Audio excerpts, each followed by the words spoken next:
मन में है राम, मन में है राम, तन में मन में है राम, तन में मन में है राम। क्या है, वैदेही इसमें मिलना है और सबको कहा जा रहा है कि इसमें देहवाद का बल इसमें नहीं लगता, लेकिन देहवाद से जो लोग वैदेही को प्राप्त करने का भ्रम पाले हुए हैं, इसको दूर करने के लिए भगवान शंकर के धनुष को रखा गया है। मैंने कल चर्चा की थी कि भगवान शंकर के धनुष में एक विशेषता है कि ये तोड़े से तो टूटता ही नहीं है, जब भी टूटता है अपने आप टूटता है, और सब लोग तोड़ने का प्रयास कर रहे थे। अब जब सब लोग तोड़ने का प्रयास कर चुके, सफल रहे, हार गए, बैठ गए, तब जनक जी ने कह दिया कि भाई अपने अपने घरों को जाओ, तजो हुआ सो निज निज गृह जाऊ, लिखा न विधि वैदेही विवाह। इस पर चर्चा कल हो चुकी थी।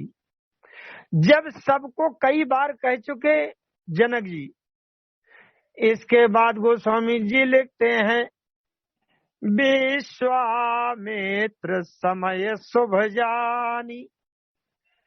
थोड़ी सी आंशिक चर्चा कल हुई थी, कुछ अधूरापन रह गया था, और कल कुछ नेटवर्क की समस्या के कारण आवाज भी सही नहीं आ रही थी और रुक रुक के आ रही थी।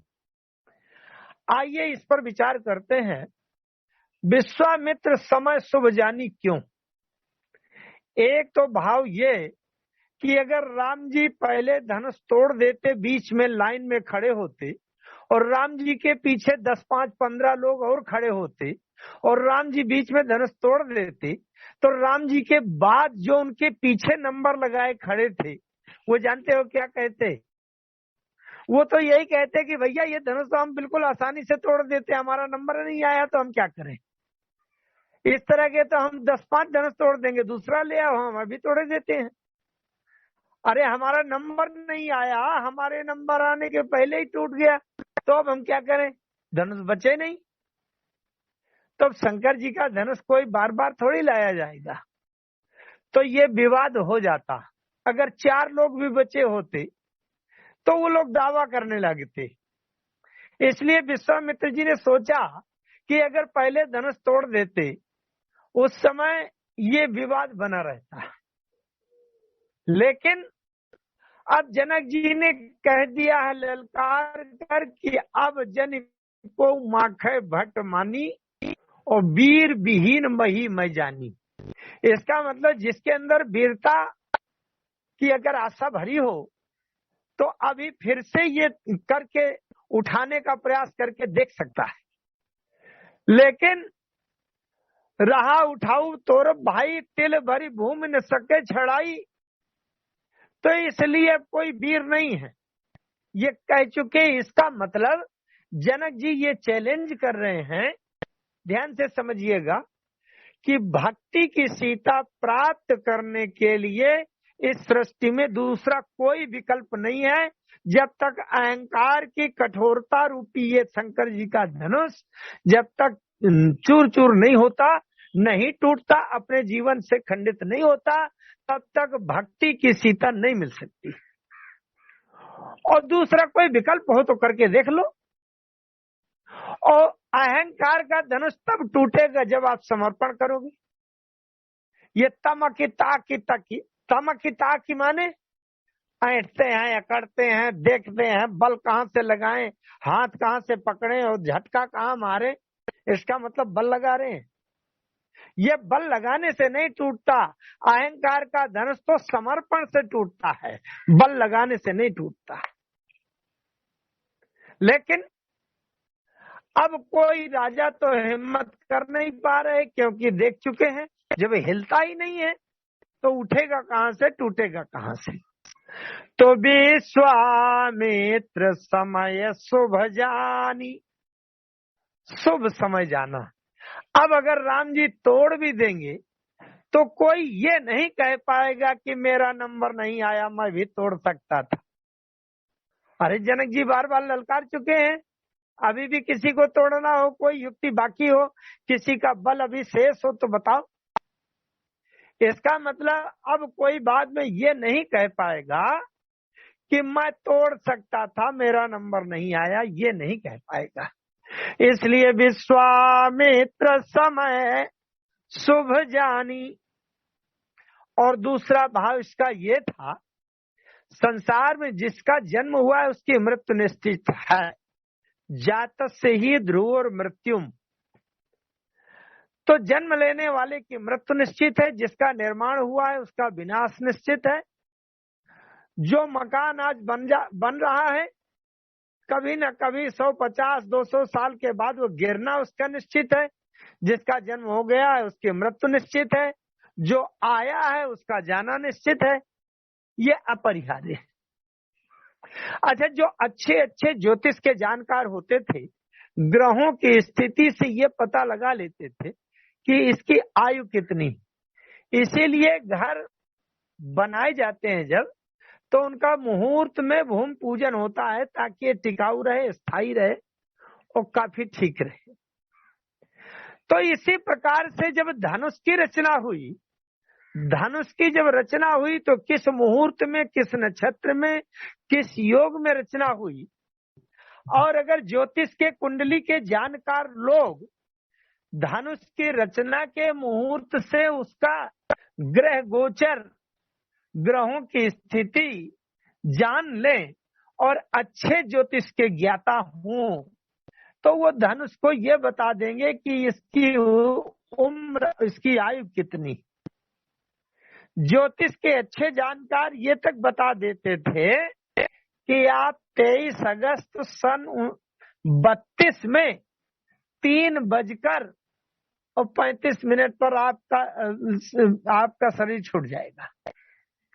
इसी प्रकार से जो भूतकाल, वर्तमान और भविष्य काल बताते हैं ज्योतिष के अनुसार, उन्हीं को त्रिकालज्ञ कहते हैं। त्रिकालज्ञ सर्वज्ञ तुम गति सर्वत्र तुम्हारी, या जान ही 3 काल निज ज्ञाना, ये सब 3 काल के ज्ञाता होते थे। विश्वामित्र जी भी ज्योतिष के अच्छे जानकार हैं, और विश्वामित्र जी को यह पता है कि धनुष की रचना कब हुई थी। धनुष की रचना के उस नक्षत्र ग्रह योग के अनुसार विश्वामित्र जी ने धनुष की कुंडली बनाई और ज्योतिष के कुंडली के चक्र के अनुसार से धनुष की आयु निकाल लिया। आयु निकालने के बाद ये पता चला कि धनुष की आयु आज दिन में 11:35 और 36 सेकंड में धनुष की आयु समाप्त हो जाएगी। अच्छा, एक बात तो निश्चित है, जब तक किसी की आयु शेष है तब तक आप उसको मार नहीं सकते, चाहे जितना प्रयास करें। कहीं फायर मिस हो जाएगा तो कहीं निशाना चूक जाएगा तो कहीं कुछ होगा, कोई सामने आ जाएगा।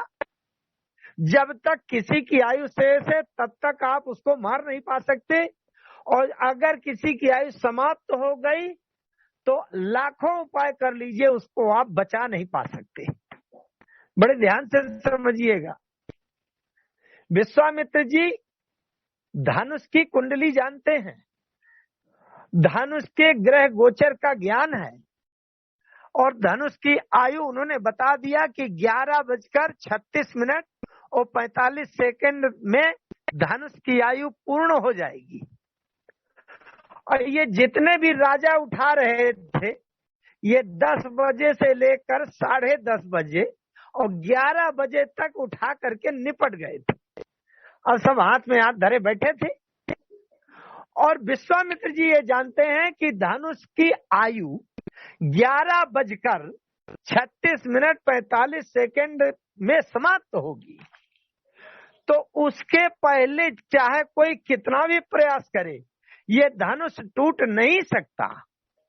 और वो समय अगर पूरा हो जाएगा, 11:36 हो जाएगा, तो धनुष को कोई ना तोड़े तो ये अपने आप ही टूट जाएगा। ये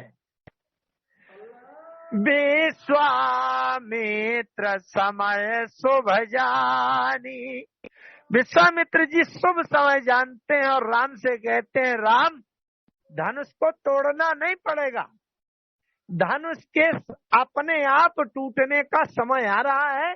ठीक उसी समय को टेली करके मिलान करके आप केवल धनुष में उंगली रखिएगा, स्पर्श करिएगा, केवल छू लीजिएगा और धनुष तो अपने आप ही टूटेगा। ये विश्वामित्र समय शुभ जानी, आपको इसमें बल भी नहीं लगाना पड़ेगा, कोई तकनीक भी नहीं लगानी पड़ेगी। इसलिए विश्वामित्र समय शुभ जानी। अच्छा, इसलिए राम जी ने तोड़ा नहीं है धनुष, कोई प्रमाण नहीं है कि राम जी ने धनुष तोड़ा हो। अच्छा, जब परशुराम जी आए, परशुराम जी ने कह दिया कि भंजो चाप दाप बड़ बाढ़ा, अहमिति मनहु जीति जग ठाड़ा। धनुष तोड़ करके तुमको अहंकार बढ़ गया है क्या? राम जी ने कहा, भगवान अगर धनुष मैंने तोड़ा होता तो हो सकता है कि अहंकार होने की संभावना होती। हम जो काम करेंगे उस काम के करने में अहंकार होने की संभावना हो सकती है, लेकिन राम जी कहते हैं जब मैंने धनुष तोड़ा ही नहीं तो तोड़ने का अहंकार कैसे होगा? परशुराम जी ने कहा तोड़ा नहीं, पेड़ टूट कैसे गया? राम जी कहते हैं छुअत टूट, छुअत ही टूट, छुअत ही टूट, पिनाक पुराना और मैं के ही हेतु करूं अभिमान। राम जी कहते हैं छूते ही टूट गया है तो मैं अभिमान क्यों करूं? अगर कुछ विशेष बल, विशेष युक्ति, विशेष कुछ लगाया गया होता मैंने तोड़ा, लेकिन ये छूते ही टूट। अच्छा, परशुराम जी ने सोचा कि ये राम तो वैसे भी विनम्र है, शिष्ट है, लक्ष्मण से पूछो जरा, लक्ष्मण शायद कह दे कि तोड़ा है। परशुराम जी ने लक्ष्मण जी से कहा, क्यों लक्ष्मण, तुम्हारे भैया ने धनुष तोड़ा है कि नहीं? लक्ष्मण जी कहते हैं छुअत टूट, वही छुअत टूट, रघुपति हूं न दोषु, मुनि बिनु काज करिए कतरोसु। अच्छा, लक्ष्मण जी कहते हैं काछति लाभ जून धनु तोरे, देखा राम नयन के भोरे। अरे हमारा क्या हानि लाभ है? पुराना धनुष सड़ा गला रखा है, हमको तोड़ करके उसमें क्या बहादुरी दिखाना है? वो तो राम जी ऐसा देख रहे थे कि शायद ये मजबूत हो, सब लोग देख रहे हैं, तो राम जी ने देखा और जैसे हाथ लगाया वो अपने आप टूट गया। इसका मतलब इसको तोड़ने में बल नहीं लगाना पड़ता। बहुत तात्विक बात है। विश्वामित्र जी कहते हैं, विश्वामित्र समय शुभ जानी, बोले अति स्नेह बानी। उठो राम, राम उठो। राम जी ने कहा गुरु जी मुझे क्यों उठा रहे हैं? बोले भंजाओ भव चापा, ये शंकर जी का धनुष तोड़ दो। राम जी ने कहा गुरु जी शंकर जी का धनुष तोड़ने में 2 चीजें लगी हैं, अपने आप मिलेंगी। एक तो त्रैलोक के विजेता होने का प्रमाण पत्र मिलेगा, त्रैलोक विजेता बन जाएगा। जो कोई भी तोड़ेगा तो तीनों लोगों के त्रिभुवन जय समेत वैदेही, और वैदेही मिलेगी। तो गुरुजी, न मुझे त्रैलोक विजेता बनने का प्रमाण पत्र पाने की इच्छा है, न त्रैलोक के सुंदरी ये कन्या पाने की कोई इच्छा है, लालसा है। इसलिए आप मुझे क्यों उठा रहे हैं? अगर मुझे दो चीजें पाने की इच्छा लालसा होती तो मैं भी पहले से लाइन में खड़ा होता। इसलिए मुझे क्यों तोड़ने में आगे कर रहे हैं कि धन उठो धन तोड़ दो। विश्वामित्र जी कहते हैं, बहुत अच्छी बात कि राम, यद्यपि तुम्हें त्रैलोक के विजेता अथवा त्रैलोक के सुंदरी ये कुछ भी पाने की इच्छा नहीं है, परंतु एक बात बताओ, मैंने कल ये बात कही थी, पुनः उसको दोहरा देता हूं, आपसे ही कहता हूं, अगर 20, 50, 100, 200 लोगों का समूह बैठा हो एक जगह और आपके बगल वाले व्यक्ति के पेट में दर्द पैदा हो जाए भयंकर, और वो ऐसा दर्द है कि 5 मिनट में वो मर जाएगा, प्राण निकल जाएंगे उसके, और आपकी जेब में वही तत्काल उसकी एकदम सटीक दवा गोली लिए आप बैठे हैं, दवा, तो आपका क्या कर्तव्य है, क्या धर्म है कि बगल वाला व्यक्ति चिगाड़ के मर जाए और आप दवा लिए बैठे रहे?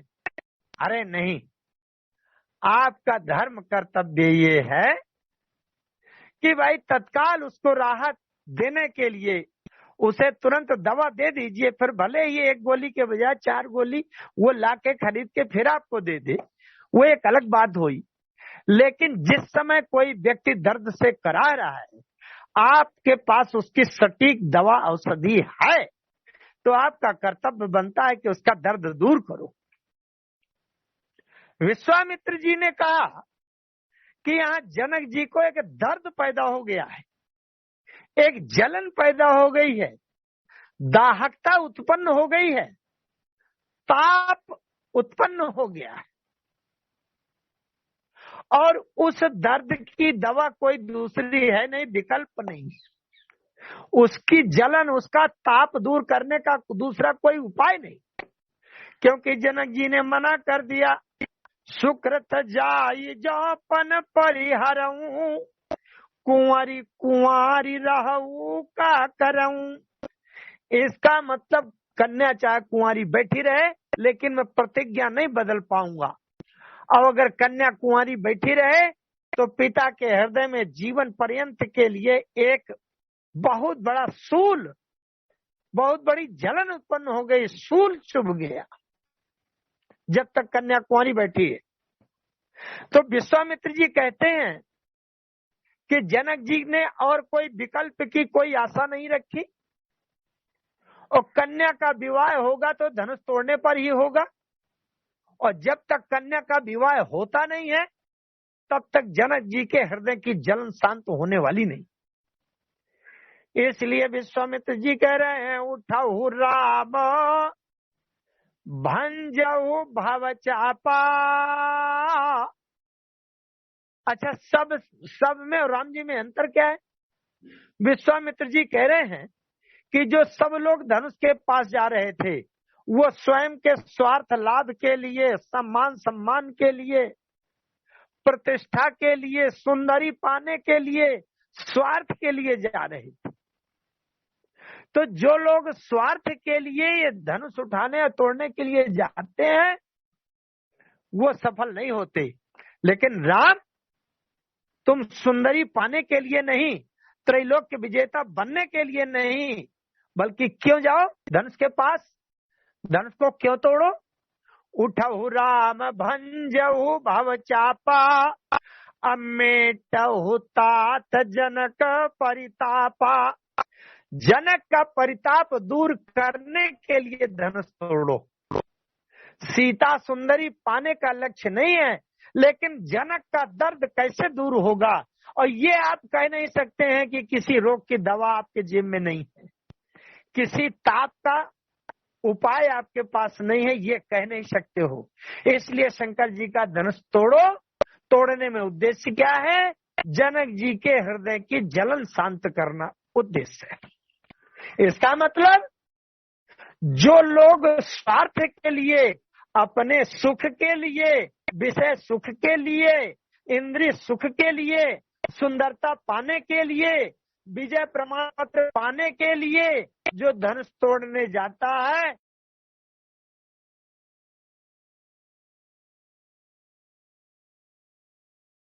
उससे धनुष टूटता नहीं है। करने के लिए, दूसरी जलन शांत करने के लिए केवल निष्काम भाव से कर्म करता है, उससे अहंकार का धनुष भी टूटता है और भक्ति की सीता भी उसको प्राप्त होती है। अच्छा, राम जी ने सुना तो सुने गुरु बचन चरण सिर नावा, हरस विषाद न कछुर आवा। गुरु जी के वचन सुन करके राम जी ने गुरु जी के चरणों में सिर रख दिया। ध्यान दीजिएगा, जीवन में अहंकार का धनुष तोड़ने की सबसे पहली क्रिया है, सबसे पहला सोपान है, ये सिर किसी के चरणों में झुक जाए। क्योंकि हमारे जीवन में अहंकार कहाँ होता है? अहंकार यहाँ मस्तक में होता है, और ये मस्तक किसी के चरणों में झुक जाए तो अहंकार यहीं से हल्का हो जाता है और अहंकार का धनुष उठना यहीं से शुरू हो जाता है। बहुत ध्यान से समझिएगा। मैं एक थोड़ा सा इसमें प्रकरण ले लूं। जीवन में अहंकार बहुत जरूरी है, बहुत ध्यान से समझिएगा। कहीं अर्थ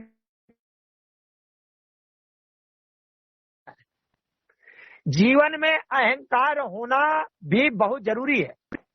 जैसे एक डॉक्टर को जब तक ये अहंकार नहीं होगा कि मैं 40 रोगी मरीजों को स्वस्थ बनाने की दवा दे सकता हूं, तब तक वो डॉक्टर की सीट में नहीं बैठेगा और रोगियों का उपचार चिकित्सा करना शुरू नहीं करेगा।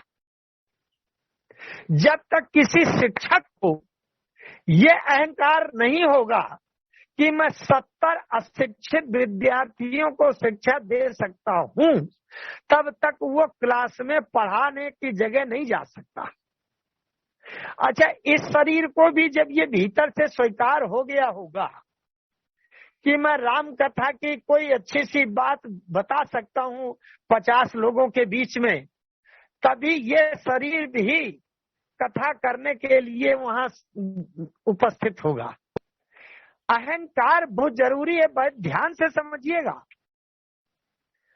जो आज के 40-50 साल पहले आयुर्वेद पद्धति से जो चिकित्सा करने की जो औषधियां होती थी, उनमें रस भस्म बहुत महत्वपूर्ण होते थे।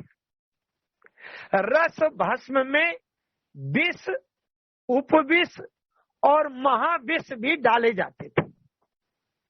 अभी भी जो रस भस्म बनते हैं ना आयुर्वेद के, उसमें विष, उपविष, महाविष डाले जाते हैं, लेकिन विष, उपविष, महाविष डालने से पहले विष का शोधन कर लिया जाता है। इसका मतलब जिस विष का शोधन कर लिया जाए वो जीवनदायक हो जाते हैं, प्राणदाता हो जाते हैं। लेकिन अगर विष का शोधन न किया जाए और धोखे से कोई खा ले वो विष, तो जानलेवा हो जाते हैं। इसी प्रकार से ये अहंकार विष की तरह है। ये अहंकार अगर शोधन कर दिया जाए तो ये जीवन रक्षक और बहुत आवश्यक और प्राणों की सुरक्षा करने वाला हो जाता है। लेकिन अहंकार का यदि शोधन न किया जाए तो ये प्राणलेवा, जान घातक हो जाता है। अच्छा, ये अहंकार रहता कहाँ है? यहाँ पर इस मस्तक के इस भाग में रहता है अहंकार। इसीलिए ये मस्तक किसी के चरणों में डाल देते हैं। कथा तो मैं कह रहा हूं, कहूंगा, लेकिन एक बात बहुत ध्यान से सुनिएगा, अगर बात समझ में आ जाएगी तो जीवन बदल जाएगा। अहंकार से बचने का उपाय क्या है? अहंकार से बचने के दो उपाय हैं। एक उपाय तो ये कि ये मस्तक किसी के चरणों में डालते रहो। अब अगर चरणों में मस्तक डालना है तो आपको ऐसा कोई पात्र देखना पड़ेगा कि जिसके चरणों में मस्तक झुका सकूं और संकोच न पड़े मुझे। तो ये मस्तक जब झुकता रहेगा तो अहंकार इससे हल्का होता रहे, क्योंकि अहंकार यहाँ है। अहंकार के कारण ये मस्तक नीचे नहीं झुकता। मैं एक बात बता दूं, रावण ने शंकर जी की पूजा करने के लिए सिर तो काट दिया था, लेकिन किसी भी पुराण में, किसी भी रामायण में, किसी भी शास्त्र में, किसी भी ग्रंथ में आज तक ये नहीं लिखा मिला मुझे कि शंकर जी को देखा हो रावण ने सिर झुका करके प्रणाम किया हो शंकर जी के चरणों में। कहीं आज तक लिखा नहीं मिला। रावण उसी विचारधारा का है कि सर कटा सकते हैं लेकिन सर झुका सकते नहीं। और सर कट जाना, ना झुकना अहंकार का प्रतीक है। आइए मैं फिर से बात करूं। सबसे पहला उपाय है ये मस्तक किसी के चरणों में रखते रहो तो अहंकार से सुरक्षित रहोगे। और दूसरा उपाय है किसी की प्रशंसा करते रहो। अच्छा, प्रशंसा झूठी नहीं, सही सच्चे हृदय से करो, वास्तविक करो। तो जब आप प्रशंसा करने के मन मस्तिष्क में होंगे तो जिसकी प्रशंसा करना है उसमें ऐसा अच्छा गुण आप देखेंगे कि जिसकी प्रशंसा की जा सके। तो जब प्रशंसा आप दूसरे की करेंगे तो निश्चित ही ये स्वीकार करेंगे कि ये गुण मुझ में उतना अच्छा नहीं है जितना अच्छा इसमें है। तो इससे आपको अहंकार नहीं होगा। और ये दोनों एक साथ हो जाएं, इसके लिए राम जी की कथा कहते रहो। राम जी की कथा करने में राम जी की प्रशंसा भी करते रहोगे और गुरुजन संत जनों के चरणों में सिर भी झुकाते रहोगे। राम जी के चरणों में सिर झुकाते रहो। ये सिर झुकता रहे और आप दूसरे की प्रशंसा और अपने में अवगुण देखते रहें, अहंकार से सुरक्षित हो जाएंगे। तो ये दो उपाय हैं। अच्छा, आप देखिए, थोड़ा 1 मिनट के लिए मैं एक प्रसंग दूसरे पर लिए जा रहा हूं, इसका सटीक उदाहरण आएगा आपको। जब सीता की खोज में बंदर समुद्र के किनारे थे और वहां संपाति जी ने बताया कि जो नागई सत जोजन सागर करई सो राम काज मति आगर, वो जितने भी बंदर थे वो सब समुद्र पार जाने में मना कर दिया कि हम नहीं जा पाएंगे, हम नहीं जा पाएंगे। जब जामवंत जी ने कहा था कौन जा सकता है, बोले निज निज बल सब काहू भाखा और पार जाए मह संशय राखा। अंगद जी भी कहते हैं अंगद का जाऊं मैं पारा, पजिए संशय कछु फिरती बारा। लेकिन जैसे जामवंत जी ने हनुमान जी से कहा राम काज लगी तब अवतारा। अच्छा, यहाँ हनुमान जी अगर सोचते कि मुझे अहंकार न हो जाए और वह हनुमान जी सिकुड़ जाते और ये कह देते मुझ में तो कोई बल नहीं है, मैं तो जा नहीं पाऊंगा, तो राम का काम होता नहीं होता। राम जी का काम करने के लिए वहाँ अहंकार की स्वीकार करने की आवश्यकता है। जैसे जामवंत जी ने कहा राम काज लगी तब अवतारा, तो सुनता ही भयो पर्वताकारा, सिंहनाद करी बारही बारा, अली लहिला गौ जल निधि खारा, सहित सहाय रावण हिमारी, आनऊ यहाँ त्रिकूट उखारी। अच्छा, तो हनुमान जी कितना वर्णन करते हैं? इसका मतलब हनुमान जी केवल जा सकते हैं और बाकी बंदर नहीं जा सकते, बाकी बंदर सब असफल है। अब ध्यान से समझिएगा मानस के सूत्र कैसे कितने सटीक हैं। जिस समय हनुमान जी लंका को जाने लगे, उड़ान भरने लगे समुद्र पार करने के लिए, तो प्रणाम किसको कौन करेगा, करना चाहिए? हमारे आपके देखने में भाई सभी बंदर छोटे हैं, निर्बल हैं, कमजोर हैं, असफल हैं, काम कर के लायक नहीं हैं, और हनुमान जी काम के लायक हैं, अतुलित बलधाम है, ज्ञान इनाम अग्रगण्य है, सब तरह से सक्षम है, वानर नाम धीसम है। तो सब छोटे बंदर हनुमान जी को प्रणाम करें। अगर हम लोग अपने ढंग से समझें तो सब छोटे छोटे बंदर हैं, हनुमान जी सबसे ज्यादा श्रेष्ठ हैं, तो छोटे लोग श्रेष्ठ को प्रणाम करते हैं। तो इस दृष्टि से तो और बंदर हनुमान जी को प्रणाम करें, ये हम लोग समझते हैं। लेकिन वहां पर क्या हुआ, हनुमान जी कहते हैं तब लगी मोई पर क्यों तुम भाई, सही दुख कंद मूल फल खाई, जब लगिया सीत ही देखी, होई का जयति हरस विसेखी। अच्छा, इतना कहने के बाद छोटे छोटे बंदर हनुमान जी को प्रणाम करेंगे, मुझे लगा करता है, लेकिन ऐसा नहीं हुआ। हुआ क्या, बोले यह कही नाई सबनी कहूँ माथा, चलो हरसी धरि रघुनाथा। ऐसा कह करके हनुमान जी ने प्रत्येक बंदर के चरणों में अपना सिर रख दिया, ऐसे वैसे हाथ जोड़कर नहीं निपटाया। यह कही नाई सबनी कहूँ माथा, क्यों?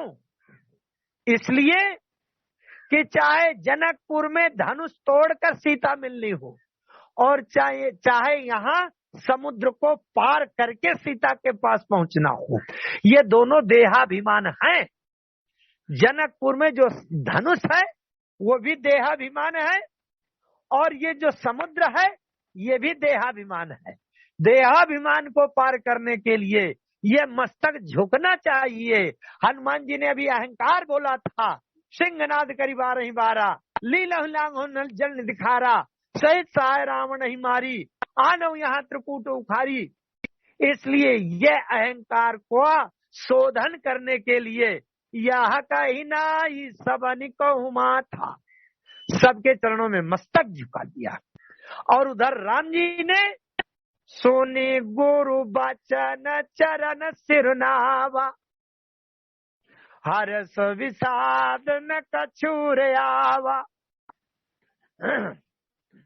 अच्छा, एक बात है, अहंकार का धनुष तोड़ने के लिए हर्ष विषाद न कछूर आवा, आपके अंदर कर्तापन नहीं आना चाहिए। और राम जी ने चरणों में सिर झुकाकर मानो क्या कहा, ये कहा कि गुरु जी बाण चलाने वाले आप ही हैं, मैं तो आपके चलाए हुए बाण की तरह जा रहा हूं, निशाना लगे तो आप जानो, निशाना चूके तो आप जानो। इसलिए चरणों में सिर झुका करके समर्पण कर दिया। धनुष टूट जाए तो आप जानो, और ना टूटे तो आप जानो।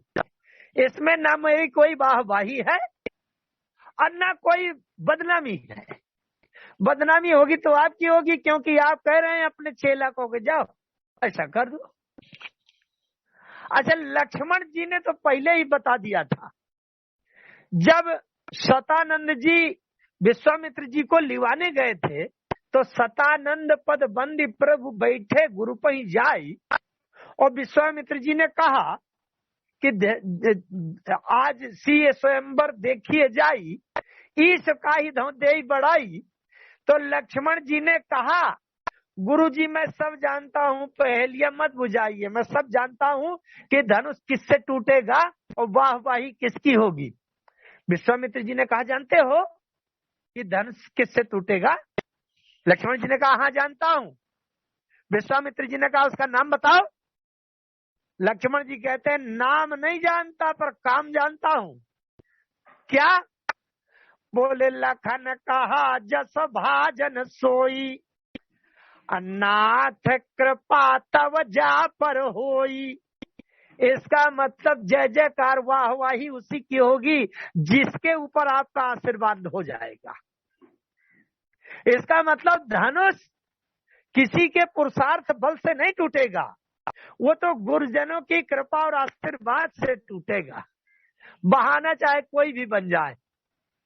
इसलिए विश्वामित्र जी ने कहा राम जी से, उठहु राम भंजहु भव चापा, अमेटहु तात जनक परितापा। तो सुनि गुरु बचन चरण सिर नावा, हर्ष विषाद न कछु उरयावा। हर्ष विषाद कुछ नहीं है। अच्छा, एक बात मैं और बता दूं आपको, प्रणाम दो प्रकार का होता है। प्रणाम दो प्रकार का होता है। दो में से अगर केवल एक प्रकार का प्रणाम किया जाए तो वो अधूरा रहेगा, और दोनों प्रणाम किए जाए तभी पूरा होता है। कैसे? जैसे कभी कभी ऐसा होता है कि 100 लोगों के बीच में दिखावा करने के लिए इच्छा ना होते हुए भी सिर तो झुका देना होता है, पर मन नहीं कहता कि हम इसको प्रणाम करें। लेकिन अब समाज में बैठे हैं तो भैया जब 10 लोग प्रणाम कर रहे हैं तो चलो हम भी प्रणाम कर लें। एक तो प्रणाम होता है सिर चरणों में झुकाकर, बाहर के दिखावे में, प्रदर्शन में। और दूसरा प्रणाम होता है कि 10-20 लोगों के बीच में कोई ऐसा व्यक्ति आ गया कि हमें उसको प्रणाम करना चाहिए, लेकिन संकोच लग रहा है, हम यहाँ बड़े सम्मानित पद पर बैठे हैं, अब वो साधारण सा फटा धोती कुर्ता पहन के आया है तो प्रणाम क्यों करें, तो मन है मन कर लेते हैं, और बाद में फिर कभी कर लिया जाएगा, 10 बार कर लिया जाएगा। इसका मतलब मन से तो प्रणाम कर लिया पर शरीर से दिखावे में नहीं किया। राम जी चाहते तो दिखावा में सिर झुका देते, लेकिन मन से अगर सोचते तो सोच भी सकते थे कि मैं इतना बड़ा परब्रह्म परमात्मा, कोई ऐसा संसार में मेरा गुरु नहीं है जिसको मैं प्रणाम करूं। मन से तो ये भी सोच सकते थे, लेकिन नहीं, राम जी ने दोनों प्रणाम पूरे किए। सिर झुका दिया, सुनि गुरु बचन चरण सिर नावा, हर्ष विषाद न कछु उरयावा। लेकिन जब धनुष के पास पहुंचे तो मन ही मन प्रणाम गुरु कीन्हा, अति लाघव उठाए धनु लीना। इसका मतलब राम जी ने शरीर से सिर झुकाकर भी प्रणाम किया और मन से भी प्रणाम किया।